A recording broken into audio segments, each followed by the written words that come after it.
the Transport Ministry then giving response to the threat by Santaco that from tomorrow it'll be loading its taxis to 100% capacity despite some of the regulations. Ayanda-Allie Paine is spokesperson for the Transport Ministry. She joins us now. Ayanda, good evening. There seems to be a complete breakdown in terms of the communication between the department and the transport sector, especially the taxi industry rather. How did it get to this? What went wrong? Kathy, a very good evening to you. Good evening to the viewers again. Thank you very much for this opportunity. Thank you for the right of reply. I wouldn't use the word complete breakdown, and I'll tell you why. We understand that the taxi industry is frustrated perhaps at the pace at which Minister Mbalula has been able to give them feedback from the NCCC. If you'll remember our previous conversation around about the time of the shutdown of the taxi industry, I believe it was last week, Monday, if memory serves me correct.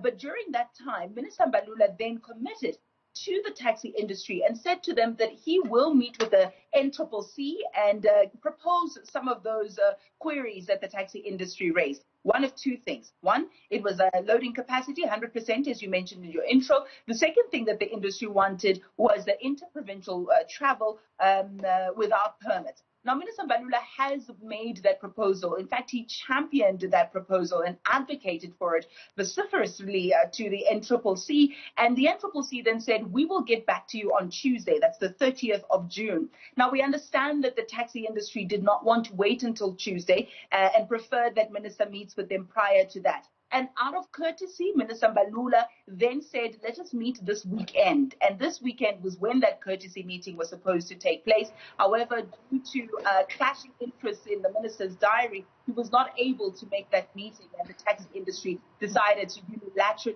take the direction that is taken at the moment. This does not mean that there will be no conversations had between the ministry and the department. We are still committed to engagement, and we do believe that the relationship is not broken down to a state of irrepair or disrepair. We do believe we can still engage the taxi industry. That conversation may come too little too late, because from tomorrow, the taxi industry says it's taking 100% load regardless of what the NCC says. So therefore, there surely does mean that to the extent that the department may believe it still has the situation under control, it doesn't, because not only are they saying that they're going to fill their taxis to 100%, but that should they be stopped, that then will result in further chaos. Well, Kathy, you know that we live in a country that has rules, that has laws, whether it is during COVID-19, before or even after.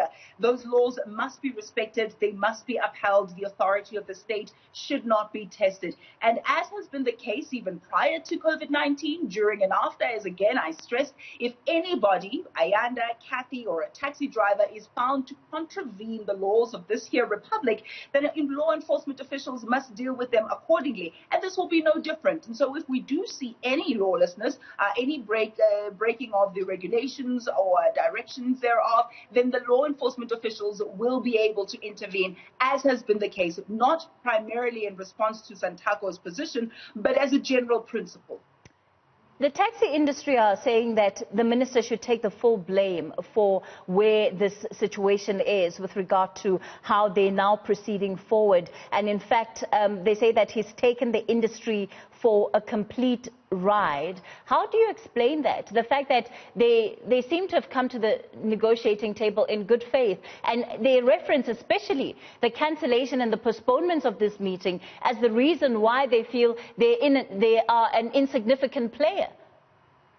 Yeah, I understand, again, the frustrations of the taxi industry, but I believe that their position where they state that Minister Mbalula does not care about the industry couldn't be further from the truth, Kathy. I am of the view that they're throwing the baby out with the bathwater. And in fact, if they looked in time, ever since Minister Mbalula took on this position, they have been consulted at every turn. They have been engaged on a number of issues, even before the outbreak of coronavirus, and on every single new level, level 5, 4, 3 is no exception. Minister Mbalula has taken them into confidence to say, here's what the government is going to be doing, here's the likely impact it may have on you, here's what we can concede on, and here's what we absolutely cannot move on. And we believe that that has been a good position that government must take, because, of course, this is a democracy. It's for the people, by the people, and we must engage our stakeholders as much as we can. And that has happened. So for them to say that Minister Mbalula now doesn't care about the industry,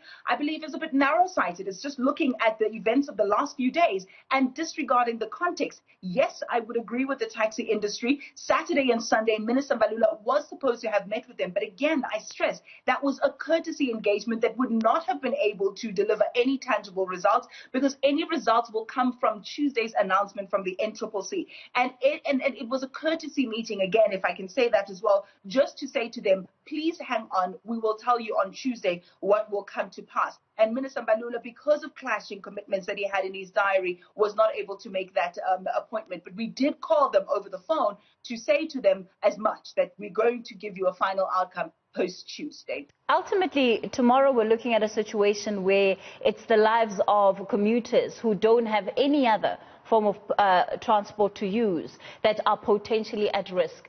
How are you going to deal with that? Again, law enforcement officials will be on the ground to make sure that law and order is upheld. That is not a once-off occurrence. It's not anything that is unique to the situation. It is a daily occurrence that we see here in this here republic. Traffic law enforcement officials will make sure that the rules of the road are being upheld, and the SAPS will ensure that there's no acts of criminality in any way. We do, again, empathize with the plight of the taxi industry, and that is important for us to note. We do not in any way, shape, or form undermine them and disregard the situation that they find themselves in. But we also have a responsibility towards the commuter, as you rightfully say, Kathy, and we will do the best that we can to continue pursuing an amicable conversation with the taxi industry. We still want to see subsidization. We still want to see a thriving sector, and we believe we have that in common with them. They're going ahead without you. They're going ahead without whatever outcomes that the department may bring on the table. Surely that in some level means that they're pushing you into a corner.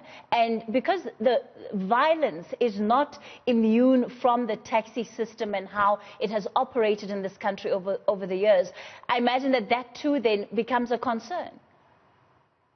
Of course, it becomes a concern, but taking a look at what the Santaco president has had to say, Mr. Taibosh is saying that they will make sure that they uphold the rule of law as much as possible. We have confidence and faith that they indeed will do that. But where we see an incident that is not taking place, unfortunately, that is the rules here in this here republic, that we should see law enforcement officials responding accordingly, appropriately, and with the equal force as is what is being meted out within the confines of the law. We do certainly hope, Kathy, that it won't reach that stage. We have been in consultation with the taxi industry. Even today, we have had telephone conversations with them to try and see what can be salvaged at this 11th hour. And we're hoping that by tomorrow we should have a little bit more positive news to share. But be that as it may, if the situation continues as per Santaco's utterances, then we will have to take appropriate steps to protect all those who are involved.